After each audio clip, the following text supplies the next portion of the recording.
কোথায় যেন একটা লেখা পড়েছিলাম, কথাটা মাথা থেকে সরাতে পারছি না।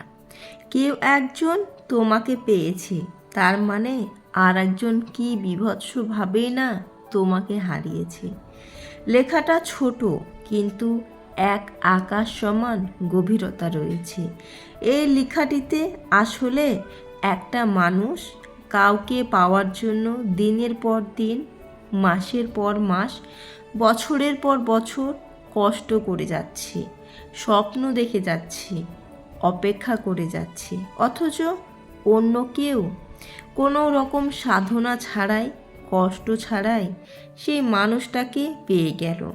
যে তাকে নিজের করে পেয়ে গেল, সে জানেও না আর একটা মানুষ কত শত দিন ক্ষুধার্ত ভিক্ষুকের মতো সেই মানুষটার অপেক্ষায় দাঁড়িয়েছিল।